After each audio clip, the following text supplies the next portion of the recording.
तो जय हिंद प्यारे छात्रों, आपका एक बार फिर से स्वागत है आज के इस वीडियो पर। और आज के इस वीडियो में तो आपका यहाँ पे मौज हो चुका है, क्योंकि मैं आपको यहाँ पे 18 अप्रैल का आपका विज्ञान का आपका 100% असली पेपर लेकर आ चुका हूँ। देख सकते हैं मेरे पास पूरा पेपर है और मैंने आपको पेपर दिखा दिया था। और आज की इस वीडियो पर आपको यहाँ पे 18 अप्रैल का आपका असली पेपर का पूरा आपको रियल आंसर देने वाला हूँ। आपको डाउट नहीं करना है, बस आपको यहाँ पे अच्छे से इसे याद करना है, पढ़ना है। और यहाँ पर कल के पेपर में आप यहाँ पे 60 में से 60 नंबर लाओ। आपके एक एक क्वेश्चन आंसर आपको हम यहाँ पे 2 पार्ट में दे चुके हैं। आपका ये फुल एंड आपका फाइनल पार्ट आपका यहाँ पे पार्ट 3 है। इस वीडियो में एकदम आपका पूरा यहाँ पे विज्ञान का खेल खत्म कर देंगे। बस आपको मौज करना है, आपको आंसर रातों रात रट लेना है। आपके पूरे आंसर आपके टोटल देखिए, आपको क्वेश्चन 1 से लेकर आपको यहाँ पे देखिए ऑब्जेक्टिव का आंसर मैंने आपको दे दिया है, ठीक, कोई दिक्कत नहीं। आप यहाँ से लघुत्तरी क्वेश्चन आप 11 से लेकर आप टोटल यहाँ पे आंसर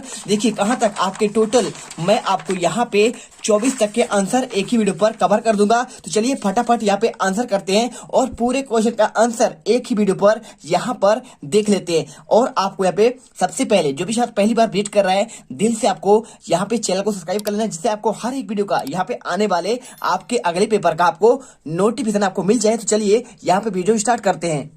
क्वेश्चन आपका 11वां, शरीर की सबसे बड़ी ग्रंथि का आपको नाम बताना है। देखिए आपको इसमें से कौन सा रस स्रावित होता है, ये घटक के पाचन में सहायक होता है। तो क्वेश्चन आपका यहाँ पे देखिए क्वेश्चन 11 से लेकर आपके 20 तक के क्वेश्चन आपके लघुत्तरी क्वेश्चन है। तो यहाँ पर हम एक एक क्वेश्चन के आंसर देखेंगे और यहाँ पर फाइनली आपको टॉपर बनाएंगे। देखिए शरीर की सबसे बड़ी ग्रंथि पूछा गया है, तो पहले आपको उत्तर लिखना है। शरीर की सबसे बड़ी ग्रंथि का नाम आपका यकृत है। क्या होता है? आपका यकृत होता है, ठीक है। और इसके बाद देखिए लिखा है कौन सा रस स्रावित होता है और ये किस घटक के पाचन में सहायक है। देखिए तो यकृत द्वारा आपका पित्त रस आपका पित्ताशय द्वारा निर्मित होता है या फिर स्रावित होता है, आपको लिख देना है। तो आपको यहाँ पे पित्त रस की स्रावित होता है और वह किस घटक में आपको पाचन में सहायता होता है, तो लिखना है यह वसा का पाचन में आपका सहायक होता है। सिंपल सा आंसर है, कुछ नहीं करना है, बस आपको यहाँ पे आंसर आपको यहाँ पे रट लेना है। चलिए अब इसके बाद रेशे को ऊन में परिवर्तित करने के लिए प्रक्रम को विभिन्न चरणों में आपको समझाना है। तो देखिए आपको मैं यहाँ पे लिख कर बता रहा हूँ। पहले देखिए चरण फर्स्ट में भेड़ के बालों को यहाँ पे त्वचा की आपकी पतली परत को यहाँ पे शरीर से उतार लिया जाता है। क्या करते हैं, जब आपको यहाँ पे रेशे में से आपका ऊन बनाते हैं तो आपका पहला चरण आपका ये होता है कि भाई साहब पहले आपको भेड़ के जो बाल होते हैं ना, उसे त्वचा से आपका पतली पर जो आपका वहां पे आपका बाल होता है उसे क्या करते हैं, उतार लेते हैं, उसे कहते हैं ऊन की कटाई, ठीक है। और इसके बाद आपका चरण दूसरा आता है, जिसमें क्या करते हैं त्वचा सहित आपको बालों को टंकियों में धो जाता है। क्या करते हैं, बड़े बड़े आपको जो बाल निकाला गया है उससे जो है टंकियों पर धो देते हैं और धोने के बाद यह प्रक्रिया कहलाती है आपका अभिमार्जन, ठीक है, समझ गए। आप यहाँ पे टंकियों में अभिमार्जन कहते हैं। और तीसरा आपका पॉइंट यहाँ पे होता है आपकी उसकी छटाई करना, आपके जो लंबे बाल होते हैं उसे छांटते हैं। और चौथा होता है आपका रीलिंग और यहाँ पे आपका रंगाई का। तो देखिए आपको सिंपल सा आंसर आपको क्या लिखना है, आपको यहाँ पे आप इतना आंसर लिख दीजिए, बस आपको प्रक्रम पूछा गया ना, आपको आंसर ऊन की कटाई और इसके बाद अभिमार्जन और इसके बाद आपका वर्ग की छटाई और इसके बाद आपका रंगाई और लास्ट में आपका यहाँ पे रीलिंग हो जाएगा। सिंपल सा आंसर आपका 12 का आंसर यहाँ पे कंप्लीट होता है। और अगला क्वेश्चन आपका जो यहाँ पे आने वाला है, सर्दियों में आप देखिए क्वेश्चन नंबर 13, सर्दियों में आप एक मोटे कंबल अथवा एक के ऊपर एक जुड़े 2 कंबल में से किसका चुनाव करेंगे। आपको ये पूछा गया 3 नंबर क्वेश्चन है, कारण आपको स्पष्ट करना है। तो देखिए एक के ऊपर एक जुड़े हो तो 2 पतले कंबलों का चुनाव करेंगे। क्या करेंगे, जब एक के ऊपर आपका एक कंबल जुड़े होंगे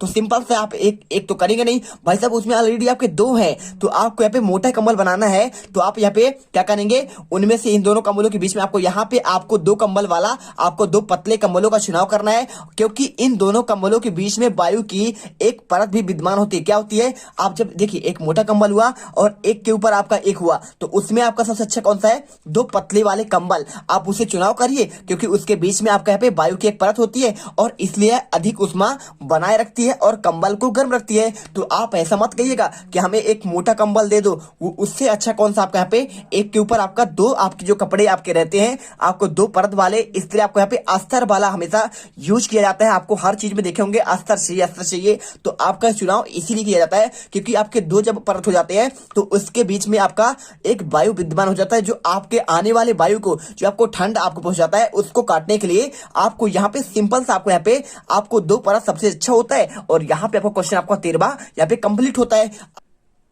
तो चलिए क्वेश्चन आपका यहाँ पे अगला आता है, अम्ल और क्षार में अंतर स्पष्ट कीजिए और सिरके में पाए जाने वाले अम्ल और चूने के पानी में पाए जाने वाले क्षार का आपको नाम लिखना है। तो देखिए बहुत सिंपल है, अम्ल स्वाद में क्या होते हैं, खट्टे होते हैं। आप जानते हैं ना कैसे होंगे, नींबू आप यहाँ पे खाएंगे तो आपका खट्टा होगा, और क्षार स्वाद में कड़वे होते हैं।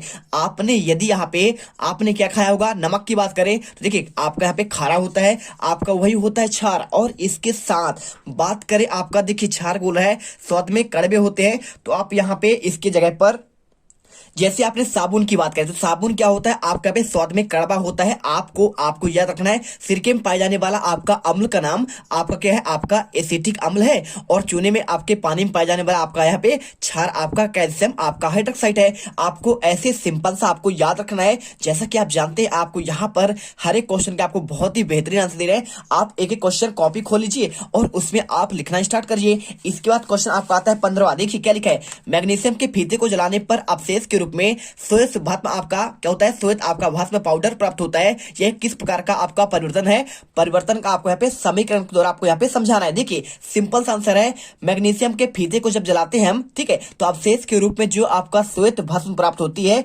वह एक उष्मा छेपी आपका परिवर्तन है। क्योंकि देखो आपके यहाँ पे पूछा गया है कौन सा परिवर्तन है, आपको आंसर करना है उष्मा छेपी परिवर्तन, और पूछा गया ये आपका समीकरण, तो आपको आंसर उतना ही देना जितना पूछा गया है। तो आपको यहाँ पे बच्चों आपको समीकरण देना है 2mg + O2। आपको यहाँ पे आपको इसके बाद देखिए आपको तीर का निशान 2mgO प्लस आपका यहाँ पे ऊर्जा निकल जाएगा। तो छात्रों आपको ऐसा ही आपको करना है और पेपर में आपको यहाँ पे टॉप करके आना है, ठीक है। इसके बाद देखिए क्वेश्चन आपका 16वां यहाँ पे दिया गया है, स्टेथोस्कोप का आपका नामांकित चित्र बनाकर आपका उसका एक आपको उपयोग लिखना है। तो ये भी क्वेश्चन आपको बहुत सिंपल है, कैसे करना है, आपको यहाँ पे सिंपल तरीके से आपको यहाँ पे चित्र दिख रहा है, स्क्रीन पर दिख रहा है कि नहीं दिख रहा है, आपको यहाँ पे चित्र बनाना है। और चित्र बनाकर आपको यहाँ पे देखिए आपको देखिए पहले आपको चित्र बनाइए बेहतरीन तरीके से, आपको यहाँ पे नामांकन भी करना है, नामांकित चित्र बनाना है। नाम आप लिख कर देखिए पूरा, आपको यहाँ पे कौन सा आपका ट्यूब होता है, कौन क्या होता है, यहाँ पे सब लिखा है। आप इसे पढ़िए और अच्छे से एक आप चित्र बनाइए, इसे सीख लीजिए, ठीक है। और इसके बाद आपको यहाँ पे एक उपयोग दिया जा रहा है, मरीज के आपको सीने के धड़कन को मापने के लिए आपको यहाँ पे स्टेथोस्कोप आप यहाँ पे यूज करते हैं। जैसे आप डॉक्टर के पास जाते होंगे ना, तो वहां पर एक गले पर लटकाया हुआ होता है, वही होता है आपका स्टेथोस्कोप। आपके धड़कन पर लगाकर उसकी आवाज सुनता है, तो आपका यहाँ पे धड़कन क्या होता है, धक धक होता है, ठीक है। तो आपको यहाँ पे ऐसे समझना है। और इसके बाद देखिए यहाँ पे आपका क्वेश्चन आपका 17 आता है, कायिक प्रवर्धन से आप क्या समझते हैं। आपको इसके 2 लाभ भी लिखने हैं। देखिए 3 नंबर क्वेश्चन आपको यहाँ पे सिंपल तरीके से आपको यहाँ पे कायिक प्रवर्धन, देखिए कायिक प्रवर्धन यह एक पौधे में पाए जाने वाला आपका यहाँ पे अलैंगिक आपका जनन होता है, जिसके द्वारा जनन संतति बनते हैं। इसके 2 लाभ देखिए, पहला सभी नए पौधे मृत पौधे के समान होते हैं, ठीक है, पहला आपका यहाँ पे लाभ। और दूसरा क्या होता है, आपको दूसरा फलों द्वारा उत्पन्न सभी बीज आपका समान होते हैं। सिंपल सा आपको आंसर कर देना है और आपको यहाँ पे पेपर में आपको 60 में 60 नंबर लेके आना है। और इसके बाद आपको अगला क्वेश्चन 18वां, चित्र एबीसी में दिए गए लेंस और दर्पण को पहचान कर उसका नाम लिखिए और एक एक उसका उपयोग भी लिखना है। देखिए ए नंबर में आपको यहाँ पे उत्तल का दिया है, दूसरा में आपको यहाँ पे अवतल का, तीसरे में आपको परावर्तक पृष्ठ का। पहले को आपका यहाँ देखिए आपका एक उपयोग, इसका उपयोग गाड़ियों में साइड मिरर के रूप में देखने। देखिए जब आप यहाँ पे गाड़ी में देखते हैं तो गाड़ी में आपको यहाँ पे जो सामने आपका एक यहाँ पे हेडलाइट होता है, हेडलाइट के ऊपर वहां पे आपका देखिए एक आपको क्या लगता है, आपको वहाँ पे आईना लगा होता है, ठीक है। तो जो आपको पीछे का साइड का दिखता है ना, वही होता है आपका उत्तल लेंस। आपका यहाँ पे 4 व्हीलर होगा आपके पास, ठीक है, तो 4 व्हीलर में भी आपको यहाँ पे आपको जो शीशा लगा होता है पीछे देखने के लिए, वो आपका यहाँ पे होता है आपका क्या होता है, आपका उत्तल लेंस का बना होता है। और इसके बाद अवतल लेंस की बात कर रहा है, तो अवतल लेंस इसका उपयोग होता है आपको दाढ़ी बनाने में। तो जब भी आप दाढ़ी बनाने आपको जो आईना यूज करते हैं ना, आप देखने के लिए, बाल संवारने के लिए, तो यहाँ पर आप यहाँ आप लिपस्टिक लगाने के लिए आप जो भी यूज करते हैं, आप यही होता है आपका यहाँ पे अवतल लेंस। और आपको यहाँ पे सिंपल सा आंसर लिख देना है, इसका उपयोग दाढ़ी बनाने में किया जाता है। और अगला देखिए सी नंबर, परावर्तक पृष्ठ की बात कर रहा है, तो इसका उपयोग यहाँ पे क्या लिखा है, भूकंप के तरंगों के अध्ययन में आपको किया जाता है। आपको आंसर यहाँ पे परावर्तक पृष्ठ का आपको यूज करना है। और इसके बाद देखिए क्वेश्चन आपका 19वां आता है, पहली अपने घर से साइकिल से विद्यालय पहुंचने में 20 मिनट समय लेती है। यदि साइकिल की चाल 3 मीटर प्रति सेकंड हो तो घर से विद्यालय की दूरी आपको ज्ञात करना है। तो समय कितना है, 20 मिनट, और आप यहाँ पे चाल 3 मीटर प्रति सेकंड और आपका सूत्र होता है चल बराबर दूरी बटे आपको समय। तो आपको सिंपल से क्या करना है, आपको कुछ नहीं करना है, आपको यहाँ पे दूरी बटे आपका देखिए दूरी बटे समय। तो आप यहाँ पे दूरी का मान निकाल रहे हैं क्योंकि क्वेश्चन पूछा है विद्यालय से दूरी क्या होगी। आपको आंसर करना है दूरी बराबर 4 गुणे समय। तो सिंपल सा 20 गुणे आपका 30। देखिए 4 कितना है आपका 20 और आपका यहाँ पे क्या है समय कितना है, समय आपका यहाँ पे देखिए आपको 3। तो सिंपल से आपको यहाँ पे आपको 20 से 60 कर देना है, दूरी हो जाएगा 60 किलोमीटर प्रति आपका घंटा। आप सिंपल सा आंसर करिए। और यदि आपको यहाँ पे ये क्वेश्चन आपको न दिखे हो तो आप यहाँ पे अच्छे से देख लो, सारे आंसर आपको यहाँ पे दिख जाएंगे। ठीक है, चलिए इसके बाद क्वेश्चन आपका आता है, देखिए क्वेश्चन आपका 20वां। यहाँ पे चित्र में दर्शाए गए आपको विद्युत परिपथ का आपको यहाँ पे आपको क्या करना है, जब स्विच आप यहाँ पे हो तो इस सिस्टम का बल्ब आपका दीप्त होगा। तो देखिए सिंपल सा आंसर है, देखिए जब यहाँ पे आपका क्या होगा, आपको यहाँ पे जब स्विच ऑन ही नहीं होगा या आपको जुड़ेगा ही नहीं तो आप क्या होगा, बल्ब जलेगा नहीं। तो आपको लिखना है नहीं जलेगा क्योंकि परिपथ में विद्युत धारा प्रवाहित नहीं होगी। आपको आंसर ये करना है। और उसके बाद आपको यहाँ पे ख नंबर पर देखिए, जब स्विच को ऑन किया जाता है स्थिति में लाते हैं तो क्या बल्बों एबीसी के लिए दीप्त होने का क्रम क्या होगा। तो देखिए आपका जब यहाँ पे आपका एक सीधी लाइन पर लगा हो इसे कहते हैं श्रेणी क्रम, और आपका एक के नीचे एक आपका सीधी लाइन लगे हो उसे कहते हैं समांतर क्रम। तो आपको आंसर लिखना है जब स्विच ऑन किया जाता है तो एबीसी के दीप्त होने का क्रम आपका यहाँ पे श्रेणी क्रम आपका हो जाएगा। सिंपल देखिए जो हमारे घर में बिजली आती है ना वो आपका श्रेणी क्रम में आपका आया हुआ आपका यहाँ पे लाइट आता है। आपको ऐसे बच्चों आपको याद करना है।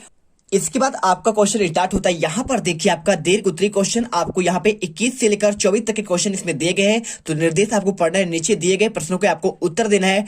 21वां क्वेश्चन देखिए, मानव उत्सर्जन तंत्र का नामांकित चित्र बनाइए व उत्सर्जित होने वाले पदार्थों के नाम। आपको उसका प्रतिशत भी आपको लिखना है। सिंपल सा आपका है, आप पदार्थों क्या क्या इसमें आपके पाए जाते हैं। ठीक है, आपको यहाँ पे किसमें, मानव उत्सर्जन तंत्र में आपको उसका नाम लिखना है और उसके आपको प्रतिशत भी आपको बताना है। तो 5 नंबर क्वेश्चन है, बहुत सिंपल आंसर है। देखिए आपको ऐसा ही आपको चित्र बनाना है। आपको ये आपका निम्न सिरा है, यहाँ पे आपका महाधमनी और आपका ये बायां वक्र है और आपका यहाँ पे दायां वक्र है और यहाँ पे आपका वक्र का सिरा हो जाएगा। और इसके बाद आपका यहाँ पे मूत्र मार्ग और मूत्र आपका यहाँ पे रंध्र हो जाएगा और इसके बाद मूत्र वाहिनी और आपका यहाँ पे पूरा आपका चित्र है। देखिए अब इसमें आपको उत्सर्जित होने वाले पदार्थ कौन कौन से हैं। तो पहला आपका जल होता है, तो जल आपका 95% होता है। और इसके बाद आपका यूरिया आपका इसमें 2.5 आपका प्रतिशत और इसके बाद अमोनिया 0.98 आपका प्रतिशत होता है। आपको आंसर करना है। और इसके बाद देखिए क्वेश्चन आपका 22वां, यहाँ पे जब प्रिज्म से श्वेत प्रकाश के किरण पुंज के द्वारा गुजारा जाता है तो वह कितने रंगों में विभक्त होता है, आपको चित्र में दर्शाना है। देखिए सिंपल सा है, जब आप प्रिज्म एक लेंगे और प्रिज्म लेकर आप क्या करेंगे, उसमें से आप यहाँ पे क्या करेंगे, आप एक श्वेत प्रकाश गुजारेंगे तो आपके 7 रंग निकलेंगे। ठीक है, जैसा आपको यहाँ पे इंद्रधनुष निकलता है आपको वैसे ही आपको यहाँ पे चित्र बनाना है। आपको देखिए स्क्रीन पर आपको यहाँ पे बेहतरीन आपको यहाँ पे चित्र दिख रहा होगा। आपको ऐसा ही करके आपको पूरे आपको रंगों के नाम भी आपको लिखना पड़ेगा। तो एक एक क्वेश्चन आपको यहाँ पे बताया जा रहा है। इसके लिए आपको यहाँ पे वीडियो को लाइक करना है और साथ में आपको चैनल को सब्सक्राइब कर लेना है। चलिए इसके बाद आपका क्वेश्चन आता है आपको ख नंबर। देखिए आपका नंबर हो गया। अब यहाँ पे आपको ख नंबर, देखिए इस श्वेत प्रकाश से प्राप्त होने वाले आपको 7 वर्णों के क्रम में आपको लिखना है। देखिए 7 वर्णों क्रम होता है, आपका एक सूत्र होता है बैजा नीह पिनाला। ठीक है, तो पहला आपको यहाँ पे होता है बैगनी, दूसरा आपका जामुनी, तीसरा आपका नीला और इसके बाद हरा, पीला, नारंगी और आपका यहाँ पे लाल। ठीक है, आप इसे आंसर कर लीजिए। और इसके बाद क्वेश्चन आपका आता है ग नंबर। तो ग नंबर क्वेश्चन आपका इसमें लिखा गया है, इस प्रकार की परिघटना से हमें प्रकृति में कहां देखने को मिलती है। देखिए तो इस प्रकार की परिघटना बरसात में इंद्रधनुष निकलने पर आपको दिखाई देती है। आपको सिंपल सा आंसर यहां पर बना लेना है। आपका 1 नंबर कंप्लीट हुआ, टोटल आपके 3 नंबर हो गए। और इसके बाद देखिए आपको क्वेश्चन नंबर 23वां, लोहे में जंग लगाने की आपको प्रक्रिया का रासायनिक आपको समीकरण आपको समझाना है। तो आपका 3 नंबर क्वेश्चन देखिए, आपको कुछ नहीं करना है, यहाँ पे Fe+O2+H2O। ठीक है, आपको इसके बाद Fe2O3H2O इसी कहते हैं आपको जंग लगना। सिंपल सा आपको आंसर यहाँ पे करना है। और इसके बाद आपका इसी में ख नंबर, लोहे का जंग लगने से बचाव के लिए आप क्या क्या उपाय करेंगे। 2 नंबर क्वेश्चन देखिए आपका पहले लिखना है, लोहे के जंग से बचाने के लिए हमें उसमें विद्युत लेपन करके परत चढ़ा देंगे। ठीक है, पहला। और दूसरी बात इसमें क्या होगा, आपको इसमें लिखना है ग्रीस लगाकर भी जंग लगने से बचाया जा सकता है। ठीक है, इसके बाद आपका अगला पॉइंट यहाँ पे देखिए, पेंट या ग्रीस। देखिए आपका सिंपल सा है, आप यदि ग्रीस लगा देते हैं तो आपको वहां पे जंग लगने से बच जाता है। जैसे आप देखे होंगे आपको जहां पे जंग लगता है यदि आपने ग्रीस लगा दिया तो उसका वो बचाव होगा। और या फिर चाहो तो आप उसमें देखिए सोने की पॉलिश कर दिए तो आपका उससे भी यहाँ पे जंग लगने से बचता है। आपको यहाँ पे देखिए, यहाँ पे जब लिखा ना विद्युत लेपन, आपका इसका मतलब यही होता है आपका यहाँ पे तांबे का एक आपका परत चढ़ा देते हैं, या फिर देखिए तीसरा पॉइंट पेंट या वार्निश कर दिए। आप चाहो तो यदि आपका गेट हुआ, गेट आपका जंग लग रहा है ना, तो आप उसमें यदि पेंट कर दिए, वार्निश कर दिए, तो आपको यहाँ पे जंग लगने से बच जाता है। तो सिंपल सा आपको यहाँ पे आंसर कंप्लीट हुआ। अब इसके बाद देखिए आपका पे 24 क्वेश्चन आपको लिखा है, किसी कार द्वारा चली गई दूरी व इस दूरी को तय करने में लगा कितना आपको समय है आंकड़ों में दर्शाना है। तो देखिए 1 मिनट में आपका 2 किलोमीटर, 2 मिनट में 4 किलोमीटर, 3 मिनट में आपको 6 किलोमीटर और 4 मिनट में आपको यहाँ पे 8 किलोमीटर और 5 मिनट में आपको यहाँ पे 10 किलोमीटर। चलिए इसका आंसर आपको कैसे करना है, यहाँ पर देखिए का नंबर, इन आंकड़ों की आपको सहायता से यहाँ पे दूरी समय ग्राफ खींचना है। तो सिंपल सा आपको यहाँ पे समय और यहाँ पे आपको दूरी, तो देखिए पहला आपको यहाँ देखिए आपको 2 4 6 8 10 आपके ये हो जाएगा, दूरी हो जाएगा, और समय देखिए 1 2 3 4 5 6 आपका मिनट है। तो सिंपल देखिए पहला वाला आपको यहाँ पे देखिए 2 किलोमीटर, ठीक है, आपको 1 मिनट में, और 2 मिनट में आपको यहाँ पे 4 किलोमीटर, 3 मिनट में आपको यहाँ पे देखिए आपको यहाँ पे 6 किलोमीटर, और आपका नंबर देखिए ग्राफ की सहायता से कार की आपको दूरी ज्ञात करनी है। ठीक है, क्या लिखा है, ग्राफ की सहायता से कार की चाल ज्ञात कीजिए। तो चाल बराबर होता है दूरी बटे समय। तो देखिए टोटल आपके यहाँ पे 10 किलोमीटर है, और आपको यहाँ पे कितना है, समय कितना लग रहा है आपका 5 मिनट। सिंपल सा आपका यहाँ पे 5 मिनट टोटल आपका समय लग रहा है। यहाँ पे देख लीजिए, आप यहाँ पे देखेंगे 5 मिनट में आपको यहाँ पे 10 किलोमीटर आपका, ये आपका सबसे आपका अधिकतम है। ठीक है, आपको इसी प्रकार से आंसर करना, 10 में आपको 5 का भाग देंगे, आपका 2 किलोमीटर प्रति घंटा आपको आंसर निकल कर आ जाएगा। सिंपल सा आंसर इसे कर लीजिए, और इसका आंसर आपको यहाँ पे कुछ अलग होगा तो इसका आंसर मैं आपको दे दूंगा।